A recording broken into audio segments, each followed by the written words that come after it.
This story is decidedly a work of fiction. Okay. I'm just gonna ignore it. Okay, I remember this sound. It's the sound of wind. I hear it all the time. In like every Umineko story chapter ever. Okay, girl's bathroom. That's cool. The lights, the dripping sound. It's really annoying at this point, but that's okay. Oh. Ah, that door sound. I haven't heard that in a while. A man exits a bathroom stall and leaves a lone girl behind him. Okay. As for the girl's appearance, if described with a word, it was strange. She wore socks and indoor slippers. Okay. If we suppose this is a school, then there's nothing strange about that. Well, no. Unless you're wearing like ugly ass shoes or something. Or slippers. On her back she was wearing a red backpack. Okay. If we suppose this is a school, then there's nothing strange about that. No. And she was wearing a bra and panties. Doesn't every girl? There was nothing strange about the girl wearing underwear in itself, right? However, for there to be a girl in her underwear in a bathroom stall, that was strange. Oh! Oh, I see. Oh, what the fuck? For her to wear her backpack while in her underwear, that was strange. Huh? And for a girl and a man... Oh my god, okay. And for a girl and a man to be alone in a bathroom stall, that was strange. Oh. I see. Good old fucking.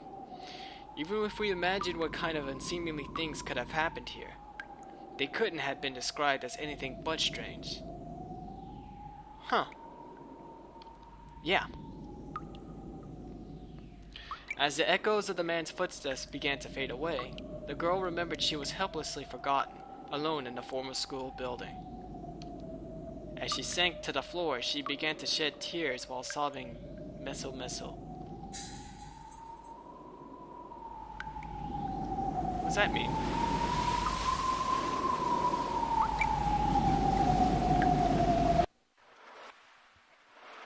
Seventh expansion, yay!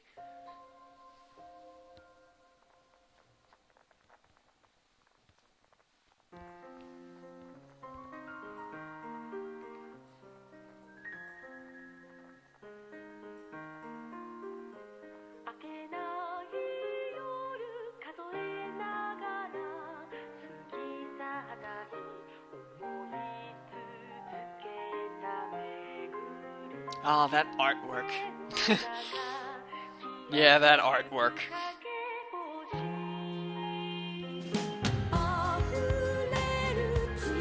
You'll get used to it.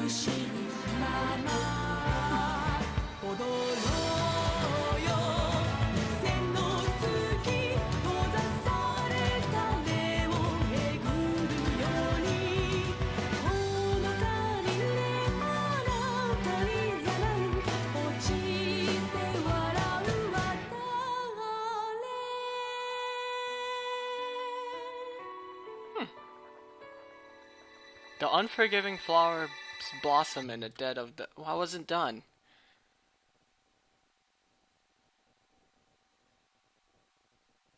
Addition of new elements. Please check the title screen for newly added content. Okay. Addition of new elements. The glossary has been unlocked and is now available. Yes! I can understand references, thank God. I don't know what the hell is a meso meso. There are large numbers of students in this school. Girls make up half the crowd. Alright, so far this song isn't too, Hey, where's my glossary at? Maybe backlog. Oh, I guess not. There are a large number of students in the school. Girls make up half the crowd. And so, perhaps it's no longer appropriate to keep calling the girl in our story the girl. Also, if we can tear into her privacy and dignity to satisfy our own curiosity, then her name can easily be revealed here as well.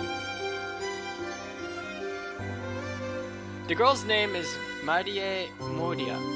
Okay. And star year student in the 8th class. She was a kind-hearted girl who worked as a member of the animal raising committee. Her grades were average. She wasn't strong in any subject. PE was her weakest. It could have been said that she was even somehow below average.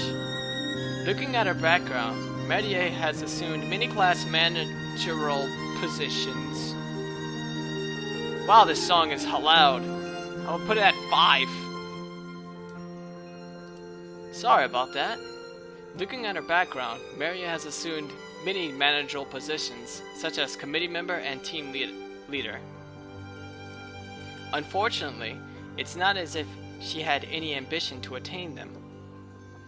By the way, if the volume is too low or too high, please let me know, and I can always adjust it according to your preferences. I'm sorry about that, Rasty. This game didn't come with like a it didn't come with the adjuster for the volume, so I basically had to rely on the proportions thing. Looking at her background, Mary has assumed management. Okay. Okay. Alright. Rather, others forced the positions onto her, and she didn't have the strength to refuse them. Poor girl. There were times when she had thought of saying farewell to her weaker self. And yet, if she had been able to change herself by thought alone, no one would have had to suffer. And so, without love for herself, Marie headed down the dark alley called Today. For how long had Marie had been forced to do things she didn't want to do? And what kind of shameless deeds was she being forced to do? As for that, there's no need to explain it in detail. The girl did things she didn't want to do and continued to be humiliated. That's the simplest way to describe her current circumstances. How had she strayed into this sad fate? One might muse about the excuses for why she was so meager and worthless. She had no choice but to be like that. There was no other way. No way to refuse it. That it was always for the best. Nevertheless, these reasons didn't help her situation one bit. Wanting something in order to make up for one weakness is to invite another weakness. I see.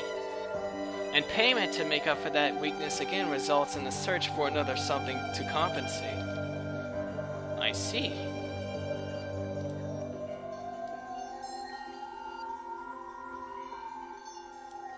Huh. It seemed like an antlion pit. A spiral of malice without end. An antlion pit. Already, many of Marie's weaknesses had been gripped by a man. And she couldn't put it into words, her refusal to do the many shameless things he asked of her. Oh, what an asshole. For Marie, she didn't have any friends she could ask for help with this kind of problem. She had family, but there wasn't anyone she could trust if she spoke her mind. There were 3 children in the Moria family, but Marie's sisters were far more talented, since Marie was always on the bottom rung. Even just by being alive day by day, she had her sister's superiority and her incapabilities thrust upon her. Eventually, Marie became servile, and soon she became alone at school and at home. In her distress, if she were to ask for help, she feared she would doubtlessly be compared to the greatness of her sisters and suffer for it. And so, when she was drawn into this antlion pit, Marie couldn't think of anyone in her family to ask for help. To her, what she thought was for the best was constantly backfiring and backfiring. To her, A girl who couldn't even refuse joining the animal raising committee when pressed. How could she escape this malicious trap? And so, in other words, this was basically, even though it's very, very pitiful for her, a natural consequence.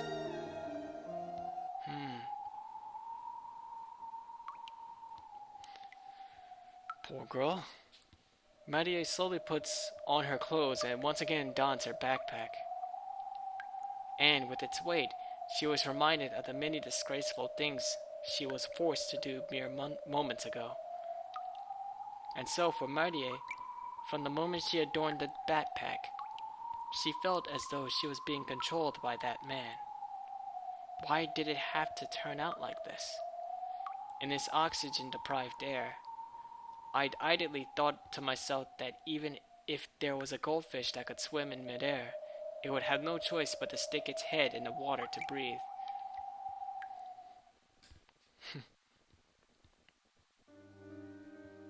It was my fault from the very beginning.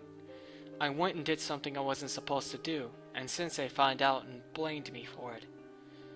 That was something very, very wrong. And if my classmates found out, there's no mistake I would surely be bullied again. It was that kind of thing. So when Sensei said it was alright to keep it a secret, I felt very grateful to Sensei. No matter what kind of strange things he might have wanted in return. I've been bullied for a very long time. For now, I'm happy that I'm no longer being picked on. But that's only because my class has found someone else more worthy of bullying than me. And so I thought any kind of compensation would have been easier than returning to being the scapegoat once again. Because the role of the scapegoat was a painful one. And so, from the beginning, I was willing to endure whatever he wanted. Whoa, creepy. If I were to compare it to the sorrow and fear of being bullied in class... I love this soundtrack, by the way. Listening to Sensei's words weren't hard at all. Aside from calling for me after school, it's not like Sensei ever teases me. Instead, he goes so far as to punish the classmates who do tease me. Yes, even though Sensei forced me to disgrace myself, he was protecting me. And so, in return for protecting me, I have begun to think it's my duty to give Sensei whatever he wants and I endure it. One-sided relationship. Feeling guilty about what Sensei wants is my problem, while Sensei himself is always very satisfied with them and even compliments me.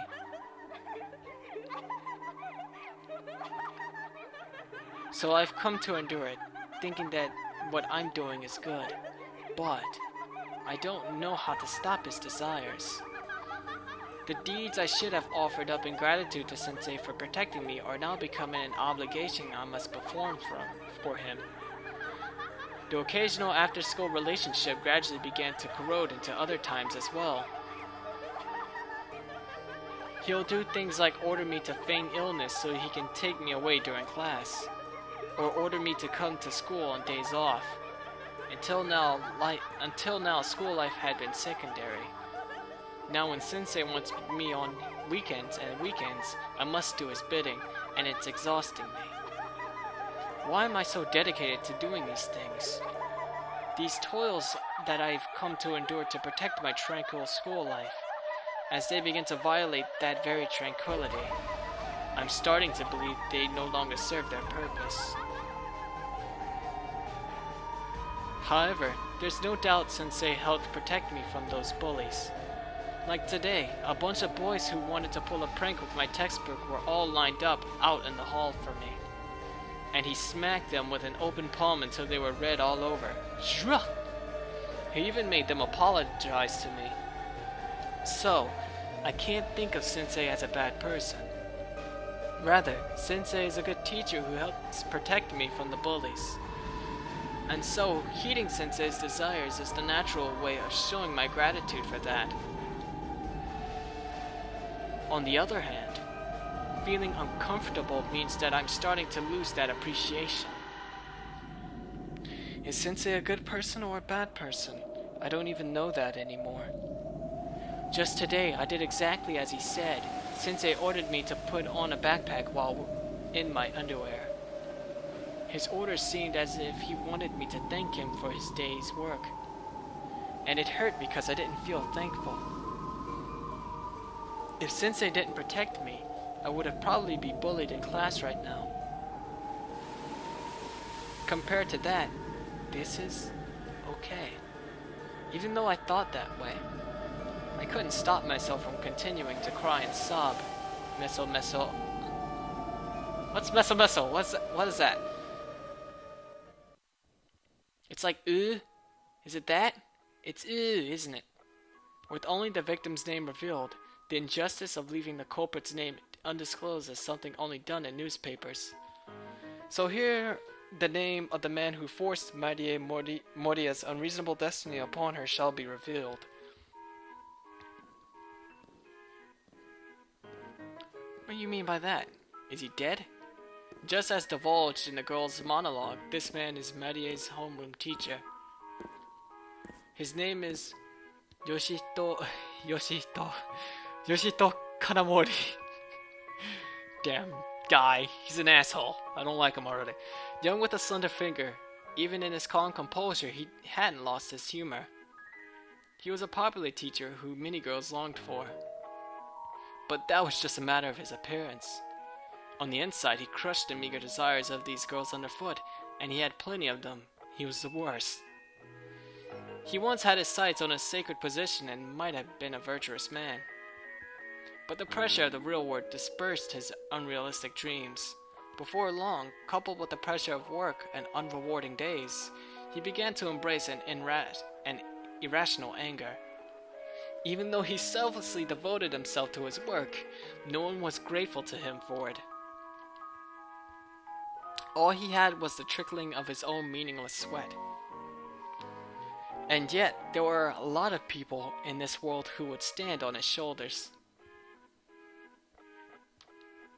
and sip that delicious sweat. He was already seeing his efforts being rewarded and continued to pile up his hard work.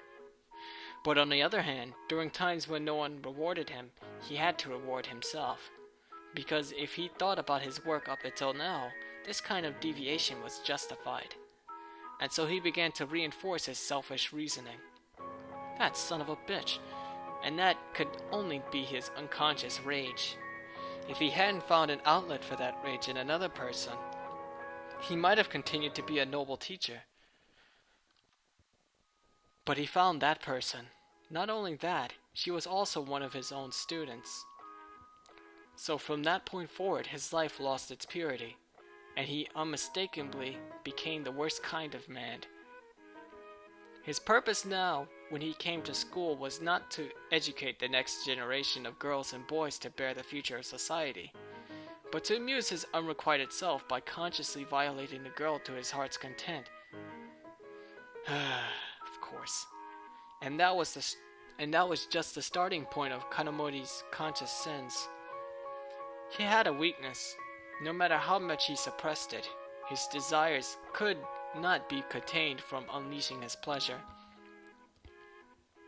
And that pleasure didn't need long to take the guilt away from him.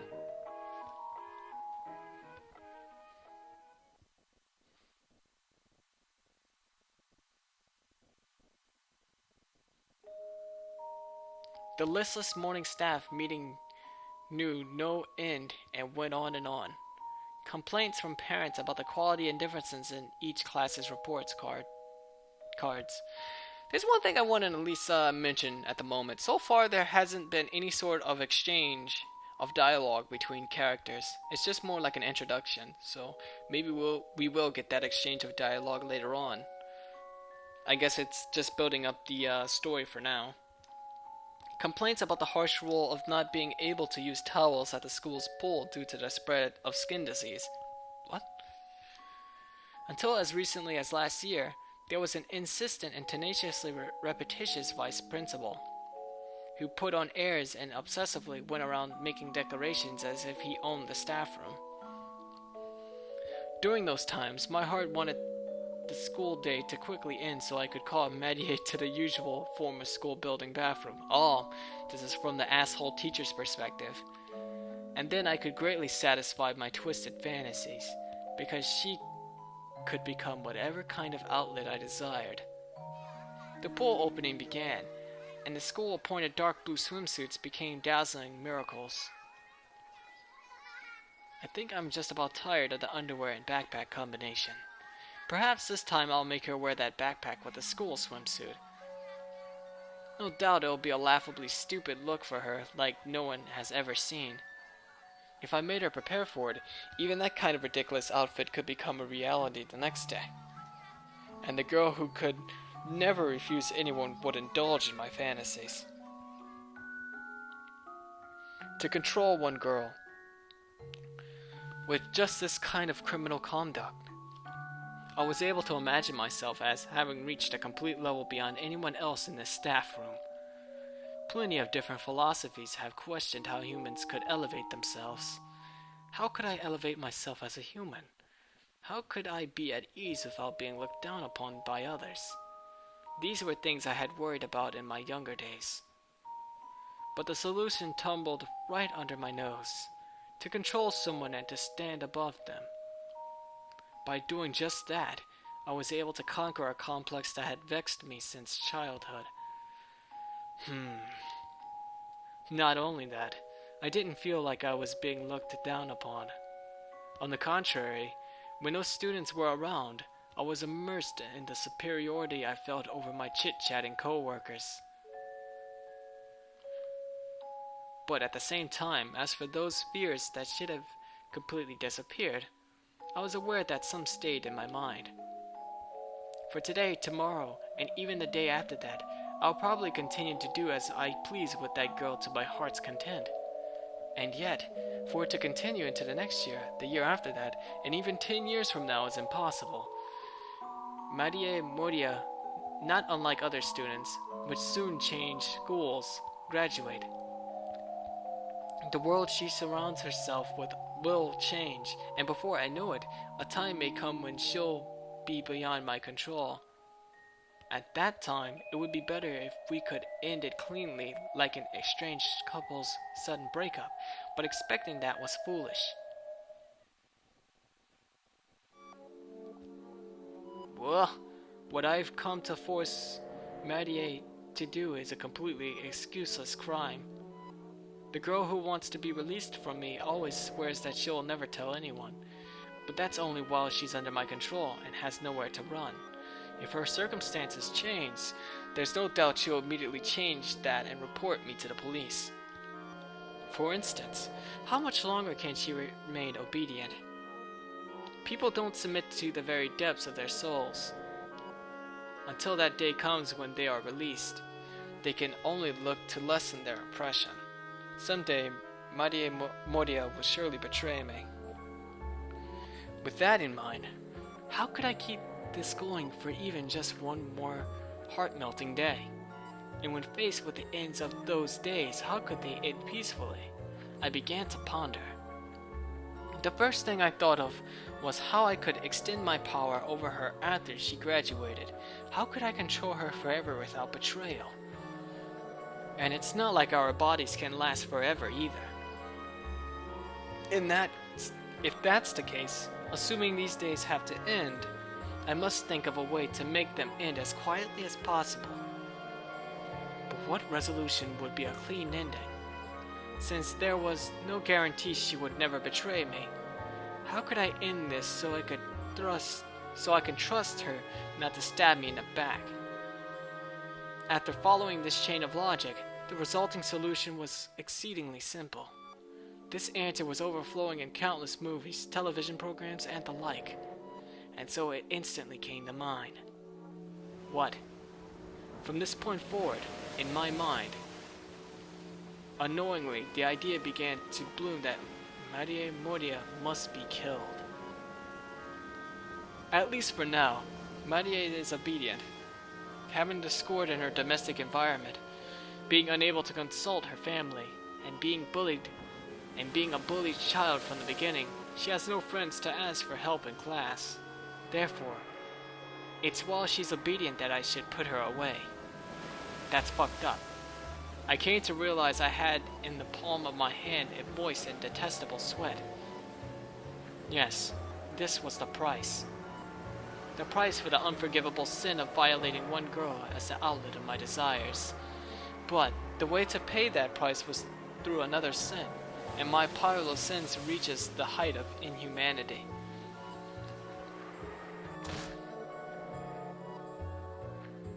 But there are plenty of guys that are worse than I am. Until today, no, even after today, I'll continue to devote myself and I'll uphold my noble teaching profession better than anyone else.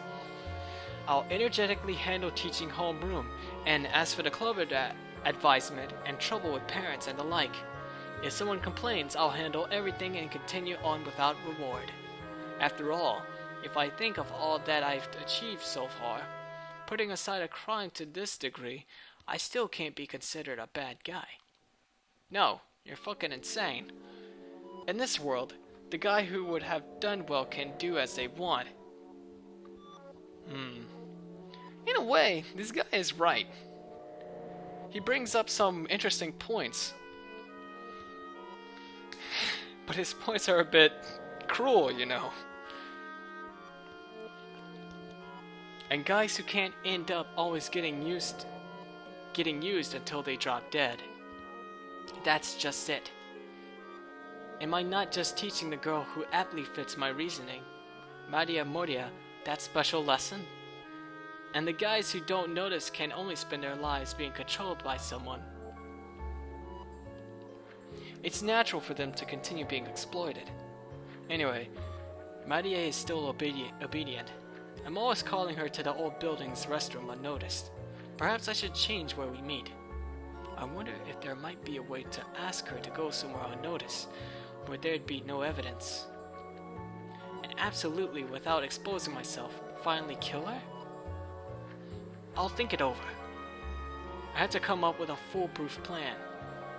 Although, it's not as though I have to rush my plan out by today or tomorrow. Because at least for today, and the days after, Maria should have no way to escape from my control. What kind of pleasure shall I indulge in today? Again, I allowed my mind to fill with perverted fantasies. And until the long speech by the vice principal ended at first bell, for a long time those fantasies continued. What an asshole. They say Meso Meso-san came out. They said they heard it crying Meso Meso. This is the land of the school's children. And as it can only be entered by children, often strange superstitions spread among them. When walking through the halls, I suddenly heard that. Recently, I've heard that name around as if it were a new school ghost. A school yokai is just that. I wonder if I click this, what would happen? Oh, for example, if the science room skeleton starts to dance in the middle of the night, or if someone sees the moving eyes of the music room's Beethoven statue, schools everywhere have them. And without a better alternative, they are often introduced in school ghost stories. There are also stories like the school's 7 mysteries. I'm gonna click this too. It makes a sound. I don't know why. I don't really know what kind of yokai make up the 7 mysteries at the school. But at any rate, it seems like I've just heard about them. It looks like the children are talking about a yokai called Meso Meso-san. As its name implies, it seems like it's a yokai that cries Meso Meso. It was a truly childish and simplistic naming. When I moved to hurry past them with that thought of how stupid it was, I stopped suddenly in my tracks. Because then I heard them say this. Yeah, that Meso Meso-san, right? Apparently, it comes out of this old school building's girls' bathroom. And then inside the stall, it cries, Meso Meso. If you think it might be somebody crying and knock on the door, you'll start to hear it from inside. It's probably Maria screaming.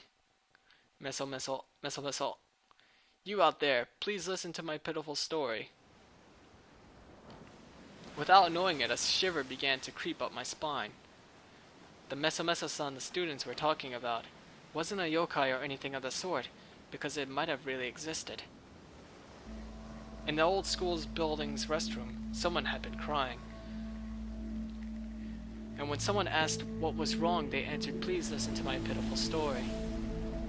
I swallowed hard and I felt as if needles of ice were driving me to desperation. That wasn't some kind of yokai. Marie. It must have been Marie Moria. If someone were to see us together there, we might be under some futile suspicion. Oh, so this is from the teacher's, yeah, it's from the teacher's perspective still. What the fuck? I got confused. Like always, after we end our after-school rendezvous, I'd leave first, and she would probably leave sometime afterwards. Basically, after I leave, Marie is left alone in a toilet stall. From there, on some off chance a student or someone went and entered the old school building, if they went to hear the girl crying inside the stall, Marie would doubtlessly want to tell them her story. Even so, the student who went there thought it was a yokai and must have run away. That is quite a coincidence, or perhaps a miracle. Without knowing it, I have avoided a deadly crisis. If that student hadn't thought it was a yokai and had lent an ear to Marie's story, there's no doubt that right about now I'd be in a jail cell. But even with that miraculous coincidence, I couldn't stop my cold sweat. Right. But they say if you listen to Mesa-Mesa-san, you must not speak to it. Well, if you do speak to Mesa-Mesa-san, and if you see its true form after opening the door, I've heard then it gets gruesome. Gruesome? Whoa! They say you'll be dragged into the stall, and after breaking every bone in your body, it will kill you. And so they say, don't speak with it, and don't look at it. Scary, scary, scary! Yeah, but people don't normally go to the old building bathrooms. So this is just a good story to get people to go near Mesa-Mesa-san's stall, isn't it? They said you better not go there, don't go there. But then obviously they'll go. And if Mesa-Mesa-san was really there in that stall, now that would be scary.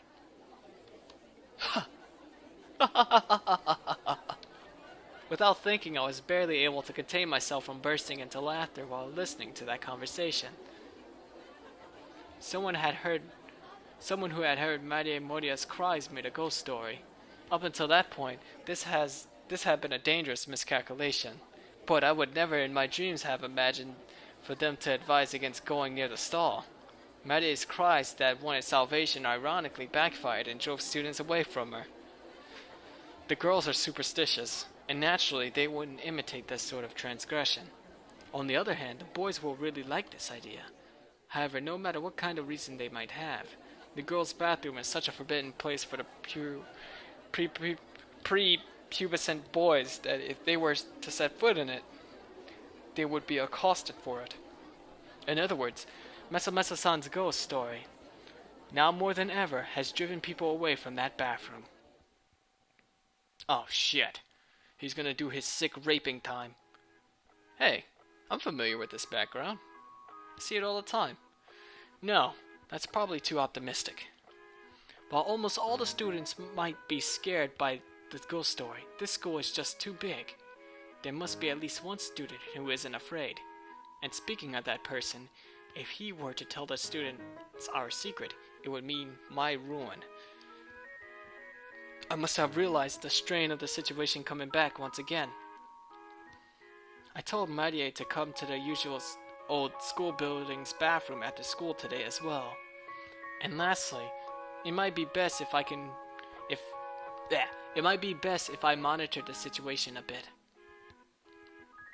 I should at least take the time to see what kind of blind spots exist in the halls that cross the old school building's bathroom. If I'm really discreet, today should be my farewell rendezvous with Marie. And yet, my stupid male nature. I intended to make Marie my slave. In reality, I'm becoming hers. Every day is already unbearably painful for me, so forcing Marie to help heal that pain at the end of each day had come to the point where I was unable to resist even a single day without her. Although I make Marie call me her master like a pet, in reality, I was the one being mastered. For Marie, a day I didn't call for her was probably a day of rest. But for me, because I didn't summon her, I would suffer that day from a pain that went unhealed. And so, while feeling a pressing conscience to not invite her to that bathroom, I also held a contradiction that I didn't want to cancel today's invitation. How will I violate her today? That occupied my thoughts since this morning. If I were to postpone it, there'd be no doubt that would happen to my mind. And so, aware of the dangers, I called upon Marie again today. Before long, I won't be able to call her up anymore, so I'll absolutely enjoy her to my heart's content, and I'll make today last forever, forever and ever. Ah, Marie, Marie, I love you. You and your body, even to the point of madness. I'm in love with it all. Marie!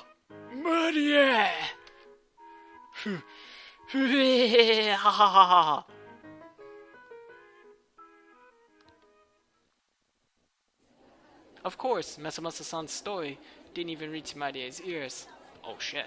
Mesamasa-san's story had become the hot topic for the rumor-loving girls of Marie's Class 8. How creepy! I don't go to the old school bathroom's toilet, but now I really don't want to use it.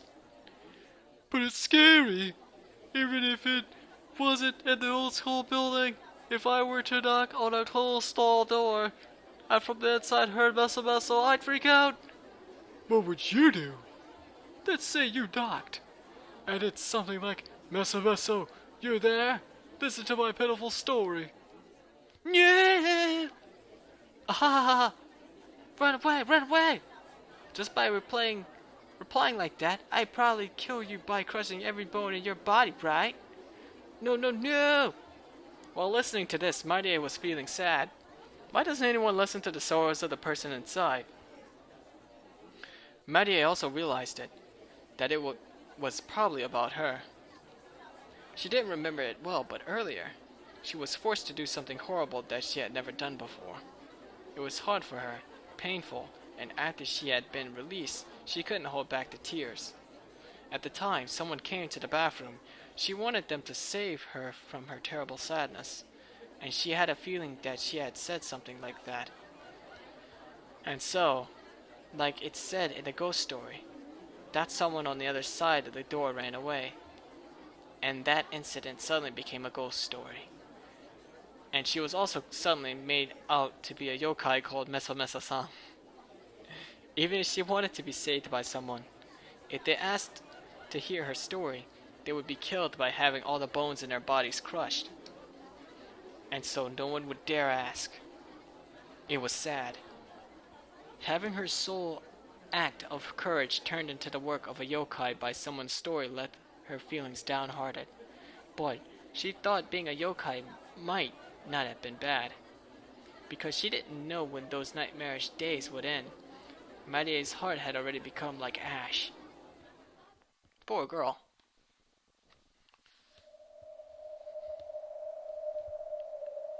Recently, while waiting for the apartment elevator, she looked down below her, and despite being on the 8th floor, she had a pleasant feeling that the vast asphalt must have been very soft.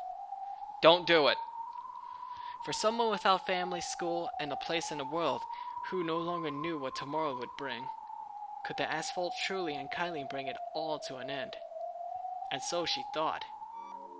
Don't do it! But death is just a simple escape. Naturally, admitting defeat couldn't settle it. If I do, then at least I want revenge against that teacher who toys with me. And yet, in my weakness, what can I do to hurt him? I know that all of what Sensei forces me to do is wrong. If I had the resolve to destroy myself, I can expose everything and I'll surely take Sensei down with me. Sensei recorded home videos of the many acts he forced me to do for him. Wow. And he said if she betrayed him, he'd distribute them. If I had the resolve to ruin myself, I can take Sensei along with me. But after ruining myself, probably even just by being alive, many painful days of shame would await me. Between that kind of horror and my desire for revenge, I've thought plenty about both results. If I can't escape no matter how I try, all that's left is suicide. But if there's another way, I don't want to die. Can't I have my revenge without dying? There's no way such a convenient method could exist. If I want to live without any sort of revenge, then today at the school, at the appointed time, I have no choice but to go wait for Sensei in that bathroom. Then I thought, I really should have become the yokai Mesamesa-san then. Mesamesa-san is a terrifying yokai, and it's said that it drags in its victims and kills them by crushing all their bones with its horrific power. If I could attain that power, then surely, I could even have my revenge on that man. That man always treats me like chewing gum. He chews until the flavor is gone. And finally he spits out and throws me away. He puts on his clothes, tells me to go home, and he leaves me. But if I had Mesamesa-san's power, then I would also chew. And after I ground his bones into dust, I'd spit him out. And so I wanted to become a yokai and cease being human. And to stop being human, isn't that much different than killing myself? But it wasn't that I simply wanted to stop being human. There was a big difference because I wanted to be reborn into something else to take my revenge. Lately, I've come to understand that's all that's left for me. School illustrates life. For humans who are bullied in school, even after they enter society, things don't change. They just take on the same role again. While in school, humans who can't break away from the bullies become unable to escape them for the rest of their lives. And I'm a human who can't break free. Because even if I were to continue living like this, nothing good would come of it. Even if I entered society, I'd be captured by another man like Sensei, and I'd be fated to return to those days once again, unable to break free. While I understood that much, I didn't have the courage to simply choose death. After all, becoming a yokai, wanting revenge and the like, those were strange ideas, and I couldn't tell if they were positive or negative. I wonder, could I become Mesamesa-san? I wonder, could I join the ranks of the school yokai? I was truly the Mesamesa-san that everyone was gossiping about. But I wasn't like that yokai everyone was talking about. Even though I'm Mesamesa-san, I wonder, how could I really become Mesamesa-san? As Marie idly wondered that question, she absent-mindedly wasted time in the library while waiting for the appointed time after school. She must have been talking to herself in a whisper.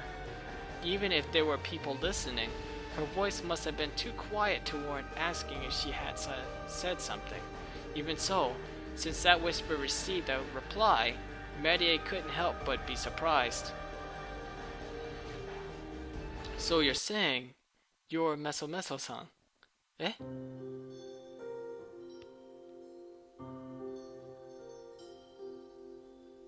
Suddenly, there was a girl in front of Marie. Of course, the girl was someone Marie didn't know. There were more than 10 classes for each grade in this mammoth school. Exchanges and transfers of students were common. Even if they were in the same grade, there were many children she didn't know. This girl looked very refined, that is to say extravagant. As if she were at the piano recital, the girl had a pristine and elegant figure. She looked like a doll wearing a beautiful dress that had turned into a human being. Of course, the same could be said for her face and hair. It was obvious that properly maintaining them must have taken a lot of time. But even the look in her eyes was like a doll's. They were very beautiful, like jewels. Even so, she couldn't sense warm blood flowing through them. Her hair and outfit, among other things could be complimented for being doll-like. But as for her eyes, saying they were doll-like might not have been a compliment. By the look in this girl's eyes, Marie was left with that kind of impression. Could this girl be in the same grade, or in a grade above? If the girl were an upperclassman, Marie had to watch her language. Because Marie at least wanted to know what grade she was in, she looked at the name tag of the girl in front of her. But it couldn't be made out, as if the name tag had been blotted out by the rain. Never mind my name tag, I want to see yours. Show it to me? Eh? Oh, I'm sorry. Marie's arm had hidden her name tag, so the girl hadn't been able to see it. And since she had been caught peeking at her name tag, Marie hurried to show her own. A kid from class 8, huh? This school has so many students, so I can't really say I'm familiar with that class. The girl seemed satisfied to know that Marie was a student in class 8. But for Marie, the girl's name tag was obscured and she couldn't read it well. Despite the girl's elegant clothing, with her school regulation name tag in an unmissable spot, Marie felt a strange humor to it all. Marie strained her eyes as best she could and read only the class, but something was strange about that too, because she had read Class B, even though there shouldn't be any classes named alphabetically. The name tag had this school's format. Thinking it would be so rude to stare any more beyond that, Marie stopped looking at her name tag. Marie Moria-san? The names of children these days are getting harder to read, but they can't beat my name. Call me Higanbana, alright? Nice to meet you, Marie. Yes. Very nice to meet you. A girl called Higanbana. But could it be her first name or last name? Marie couldn't decide. But as far as talking to her one-on-one, there is no need to call her by her first name. Marie also thought there was probably no need to pointlessly remember that name. And then the girl named Higanbana giggled. It might have been because she saw through Marie's doubts about her name. Thinking there was no way she could have sensed something like that, Marie shivered ever so slightly. Well, about what you just said. Are you Mesomeso-san? Or not? Well, that's... Marie didn't really know what would be the correct reply. After all, because she was the cause of the ghost story, with that in mind, there was no doubt she was Mesomeso-san. But Marie wasn't like the yokai the students were spreading rumors about.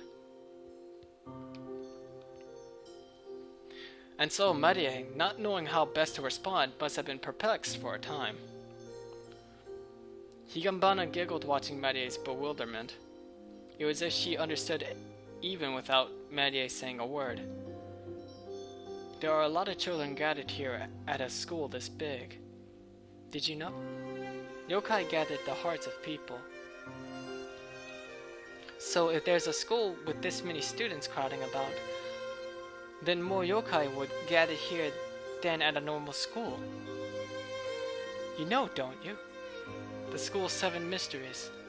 The 7 yokai that reside in the school. Having 7 seats would have been plenty for a normal school. But for a school this big, don't you think there'd be room for more than 7? So there's been talk about increasing the number of seats for yokai at this school. Fittingly, there's been a talk about a yokai called Mesomeso-san. I've been searching, thinking what kind of child it could be. But I'm surprised, now that I finally found it, to think it was human. Giggle, giggle, giggle. Well, but I'm not a yokai, that's... But you're Mesomeso-san, right? I don't think it matters that you're human. Among the 7 mysteries, it seems there are also former humans as well. I'm different, however. Giggle, giggle, giggle! As if she were a beautiful doll surrounded by elegant furniture. Higanbana laughed with a giggle. And yet... at the same time with the eeriness of a doll that shouldn't move, she giggled. Interesting. Marie certainly wasn't in a dream world, but she knew. There was no doubt that Higanbana was inhuman. And she had to come to choose a suitable new companion, the new yokai Meso-Meso-san. There was no doubt. Higanbana-san? Are you a yokai? Yeah. In class, I'm called the Dancing Higanbana, the third rank of the 7 seats. Once in a while, I'm mentioned by a nurse as well. A doll that for some reason had been left in the infirmary. Have you heard the tale about it dancing alone in the depth of the night? I'm sorry. I don't really know that story. Oh, I see. Well, thanks for humoring me. That was the first time Higanbana's expression dimmed as she frowned. It seemed that having Marie not knowing her name made Higanbana uncomfortable. Why is that, I wonder? But looking at that expression, Marie finally realized that she could talk to her. What kind of person was this girl who introduced herself as one of the 7 mysteries? While it was difficult for her to understand, she didn't seem like a bad person. Higanbana-san, what have you come for? Is it to welcome Meso-Meso-san as one of you? Marie timidly asked. Even though she was strange and called herself a yokai, for her to welcome Marie, who had no friends, into their fold truly made Marie feel a little happy. To become one of the yokai, that meant ending her life as a human. If so, would this yokai called Higanbana kill her here outright with a spell? But that was just wishful thinking. She didn't even have the courage to take her own life. The days of being that man's plaything would continue without end. She thought it'd be much better to be killed with a spell right here, so she could be welcomed as one of Higanbana's kind. So you're prepared to give up being a human then? Yes. Higanbana grinned, and she evaluated Marie by looking her over from the top of her head to the tips of her toes. Around this time, Marie had no doubt. Higanbana had the power to wordlessly read her mind. And after thinking it, Higanbana, as if to reply of course, grinned once again. Well, there's no problem with the will to do it. How suitable. I'll recommend it at our class meeting that you join us as the 8th rank as Meso-Meso-san. I think it will probably be easily decided. After all, everyone's pleased with Meso-Meso-san. Giggle, giggle, giggle. Higanbana laughed as if she were in a good mood. But in a blink, even though Marie could still hear her laughter, Higanbana's figure disappeared. With another blink, this time her voice disappeared. And with a final blink, her very presence dissipated away. Weird. And so it happened before she could react. Marie frantically searched for Higanbana, but she didn't find her again. Since she disappeared, she understood that Higanbana wasn't human.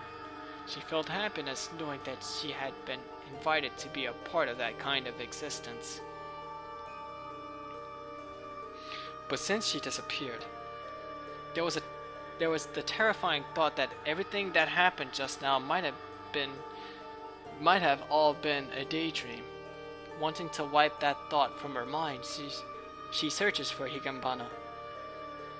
But she can't find her, because as much as she wanted the yokai's form across from her own, she couldn't be seen through human eyes. Was what just happened real? Or could it have been a desired escape in a momentary daydream? I, Marie, will believe in Higanbana's existence. If enough people believe in it, it will become real. Thanks, Umineko, I think. There was no way that this vivid experience just now was an illusion. I will accept this invitation from the school yokai. By ending my humanity, I finally found a way to escape from my days of suffering. Surely I'll attain the power I need to take my revenge on Sensei if I rid myself of this human life. But I also understood that cursing someone digs 2 graves. If I'm not prepared to lose everything, I can't have my revenge. The resolution to cease being human. The resolution to throw away all of her life up until today. And when she realized that, there was a spark of emotion in Marie's heart. I was about to say eyes. It's like a heart. But before she could realize what that emotion was, the needle on the clock signaled that it was time for her to head to the old school building bathroom. And once again she was expressionless. Returning to an expression paler than Higanbana's doll-like figure, she trudged toward the old school building. She wondered what kind of emotion it was that had set her heart on fire. That emotion's name? Resolution. Or perhaps it was determination. She had told Higanbana that she was prepared to cease being human. After that, all she could do was wait for Meso-Meso-san's existence to be recognized at the yokai school meeting.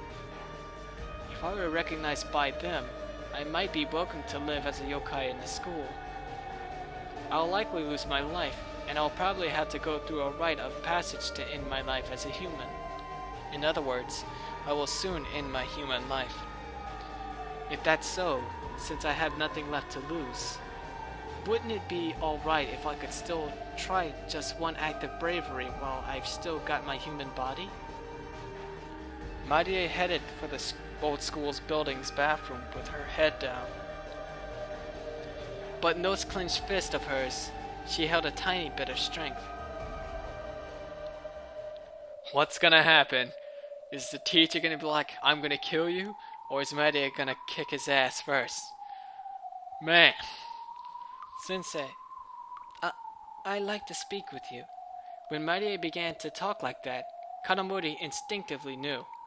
His forbidden relationship with her wouldn't continue forever. The day will come when it will end somehow, and he knew that day had finally arrived. Because Marie wanted to end their relationship today, and as he heard her awkward tone, before he had finished listening, he understood everything. But in spite of knowing that a day like today would eventually arrive, he hadn't thought that it actually would be today. And Kanamori was considerably flustered. While he knew that this day would finally arrive, it was clear he hadn't thought of any way to stop it. Are you sure you want to say that? Even though I have videos of you and I. Are you sure you want someone to see those embarrassing videos? I don't want someone to see them, but if someone does, then I think Sensei would be in trouble too. What do you mean, ugh? You should have known that, you dumbass.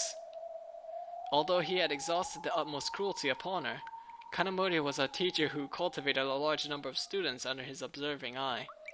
And so, looking at Marie's expression, he was convinced. Marie had the courage to speak the words that would end it. Moreover, while putting it into words, she was gaining more and more courage in what she had to say. This was bad. The more he was trying to calm her down, the more stubborn she would get instead. But for Marie, who had been that shy and submissive, why did she suddenly have this much courage? It couldn't be. Had she told someone and asked for help? That would be the end of me.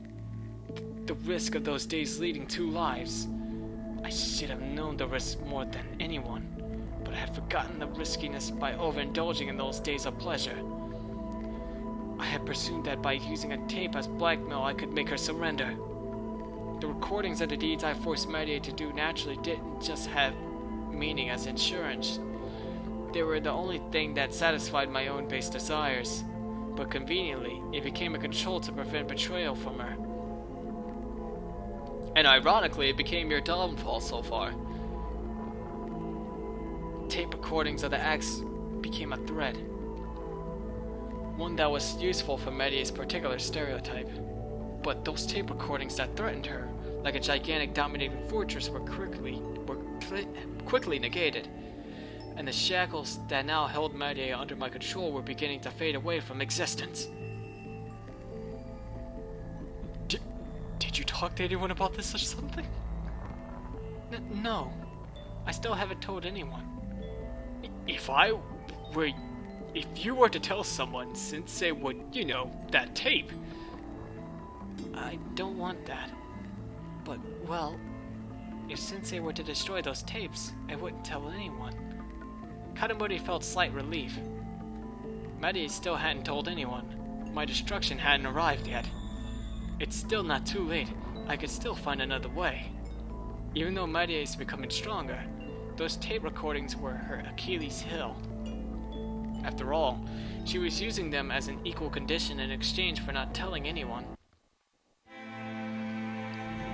But even so, could Marie keep her mouth shut forever? It's fine now because she's still afraid of me. It's fine as long as she just thinks that we're on equal ground. But supposing she gets more courage, if she thought to turn me in to the police, I have nothing to protect myself from that. In the blink of an eye, the police would arrest me, and they'd decide that her Achilles' heel, the tapes, wouldn't be distributed. First of all, whenever I threaten her, I always keep saying I'll broadcast the tapes. How much time will that really buy me? It's pointless.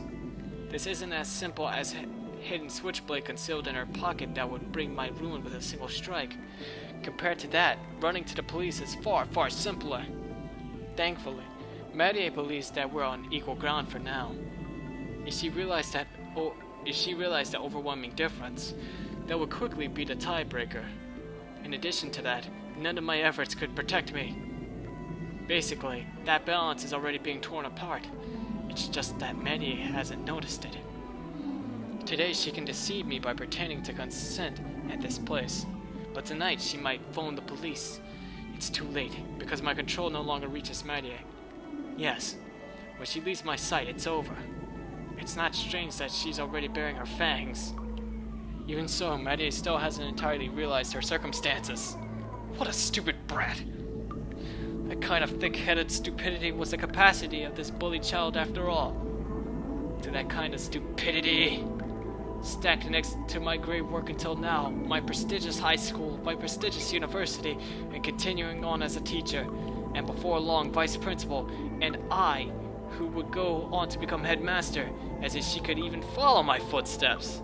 I feel a mindless fury burning in my guts. Anyway, if I don't somehow settle this right here, right now, right here and now, I'll destroy myself even before tomorrow morning. Now, while Marie is in my sight like this, now, while we're alone in this bathroom stall like this, now, while we're alone in this abandoned former school building, I must do something. If it has come to that, the answer is too easy. And as soon as I had the answer in my mind, the act was carried out by my hands. Oh, it's a strangler! Don't rest, a strange sight. What happened? My vision blurred and I felt as if I was seeing the world beyond the raging water's surface. It wasn't just my vision. It was my hearing too, and even my sense of touch. As if under raging water, everything became sluggish and muffled. And from that river's edge, my hands dug in, crushing Marie's throat. And that was probably a memory from my childhood. A memory associated with chasing a carp by the brook with my bare hands. Just what were the dreams I had back then? I saw myself as the Prime Minister. I wanted to be an airline pilot? How come those dreams turned out like this? Like this, even though when I ran around chasing carp and crayfish by the brook were the best days of my life. While Marie had convulsions, she intensely stared into space even though nothing was in the air. All she could do was foam and drool from her mouth and she began to hang. That's right, stopping Marie's breathing, playing with and killing those carp and crayfish and the like. They all had the same kind of feeling.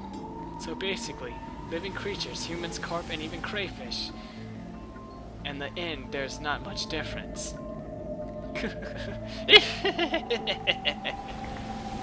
Laugh. No matter how much I strangled it didn't happen. In order to crush her cores, of course, I gave it every last ounce of strength in my body. And so it happened. The resistance of the convulsioned Marie, as if all her anguish had melted away, slowly began to slacken. And in the end she exhausted, as if unable to support the weight of her own body. The hands that gripped Marie's neck felt the full weight of her body. Marie no longer moved. But it was obvious she was just pretending to stiffen in my hands. Because if I were to perchance loosen my grip, quickly let go, she'd naturally abide the laws of gravity and tumble to the ground. Marie, with her back to the wall, using the friction of the wall as if to show one final act of resistance, at last crouched to the ground. That was completely different than falling into a seated position. A person tends to sit so that their clothes aren't in disarray, but from the way Marie sat, I couldn't sense that at all. Her clothes were in disarray, and her skirt was immodestly inside out. Without even acting to fix her embarrassing state one bit, there sat Marie. No, the word sat no longer fit. It was there that Marie had died. The sudden realization that he had committed murder began to nauseate him. But that wasn't horror and self-repulsion. As for what it was that. Like vigorously opening a bag of peanuts and spilling the contents all over the carpet. While looking at that horrible spectacle, he seemed to grumble as if to say, "How annoying." Yes, it was particularly bothersome. I'd already went and killed her. There was no point in regretting it now. That said, I don't need to regret it. Marie's dead, and if I'm still living, from now on I can live my life without shame. And for that reason, I had to hide Marie's corpse. But where? I can't think of anything right now. But if I can reclaim my composure, I'll be able to think about it as long as I like. And because it's not like I stabbed her with a knife, leaving any traces that stand out. It's also already late after school. The students have all disappeared. Since I'm a teacher and I'm busy with my own work, what goes on in the school holds no interest for me. Much less a murder in the old school building bathroom. Because there's no way someone would suspect me of hiding the body somewhere. Ha! By then I finally realized I was taking deep breaths. Probably it seemed I wasn't as cold-blooded as I thought I was. Relax, there's no need to hurry. Relax. At that moment, from the far side of the hall I heard someone's footsteps drawing near. Because of the peculiar way that they were walking, it was probably one of the students. But in this old school building at this hour? And even then, what kind of business did they have with this bathroom? That's right. It's certainly been rumored that the yokai called Meso-Meso-san comes out of this bathroom. Aw, shit. Most of the superstitious students won't go near it, but there's also curiosity among them. As much as one might threaten them not to go near a place, sure enough, there would be at least one particularly curious bastard who will go there. The sounds of those footsteps weren't coming at a brisk pace. I could tell it was someone walking very carefully and slowly, step by step, and I could even tell they were holding their breath, because I had clearly imagined this already. In order to put those rumors of that called yokai who comes from the stall Meso-Meso-san to the test, the time that one person seeking to test their courage has finally come. If it is this student, will they come in this bathroom? Marie's corpse and I are in this bathroom stall, and the door is closed. So, if they entered the bathroom, they'll instantly know that someone was in a bathroom stall. This is bad. If by chance they see Marie's body, or if someone knows I'm here at this time, I'm screwed. What am I gonna do? My whole body burst out in a cold sweat. For myself, who didn't shed a single drop of sweat when killing Marie in cold blood, Just a single gutsy student who showed up by chance. That alone drove me into a panic. And even as I was panicking, the steps had steadily drawn closer to the bathroom, and now they had arrived.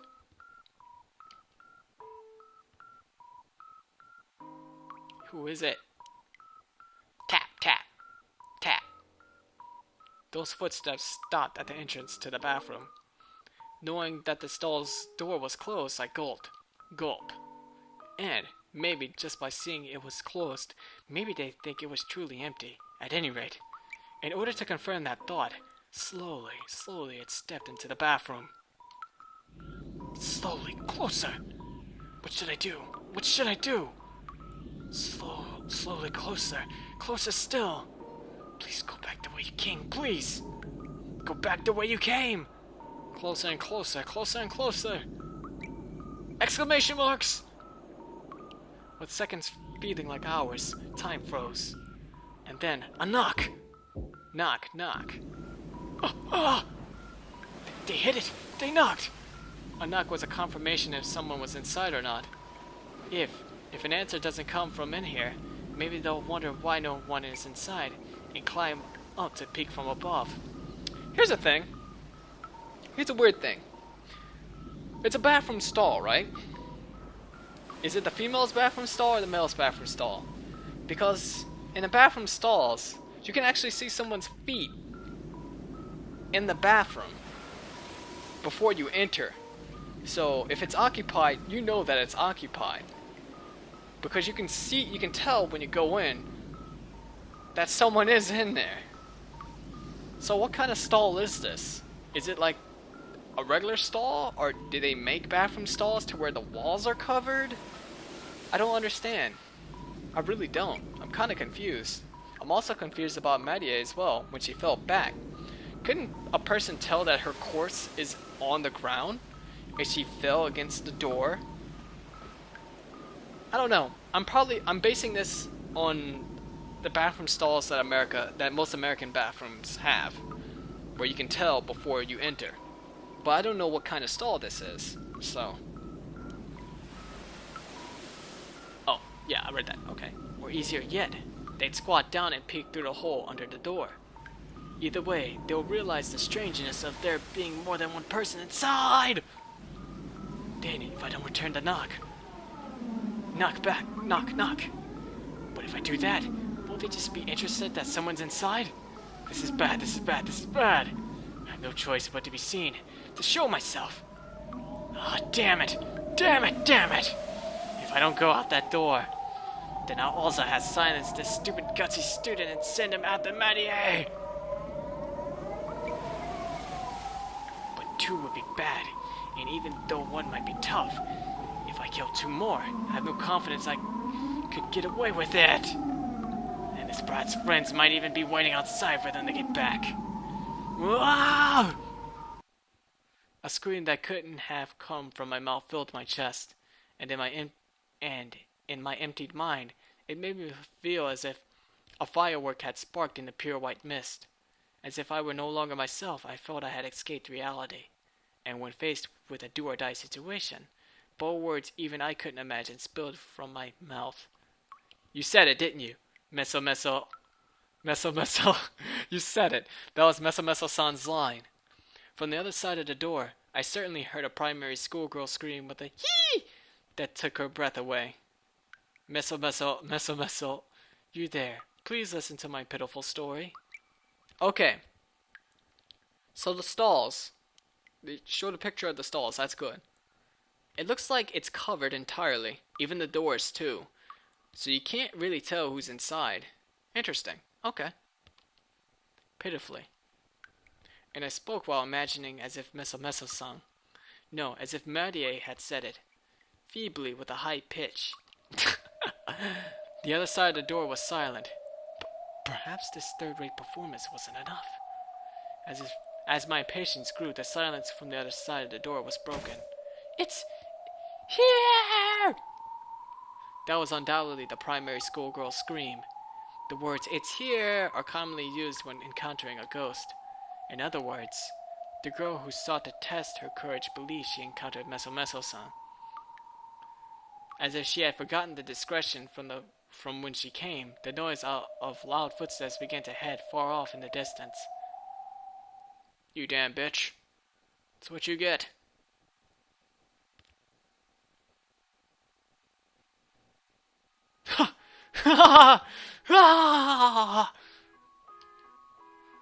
I did it! I did it!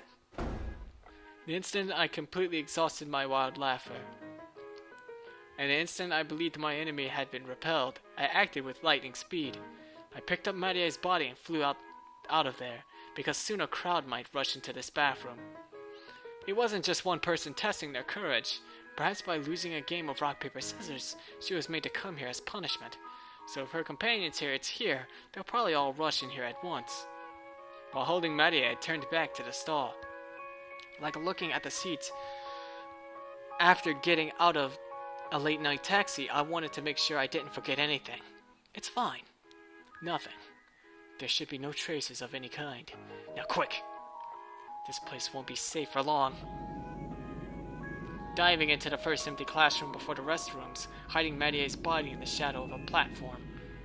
I also tried to conceal my breathing. As I predicted, around 4 girls made an uproar while running through the halls. This guy is pretty shrewd. Should I suddenly reveal myself and go scold those girls for running through the halls? No, that kind of pointless act wasn't necessary. Staying here for now and hiding my breath is a much better plan. Finally, while arguing about whether the girl really saw it or not, those 4 bustling girls in their excitement began to turn back. And for a little while after that I held my breath, and when I was sure the old school building had returned to complete silence, I finally breathed a sigh of relief.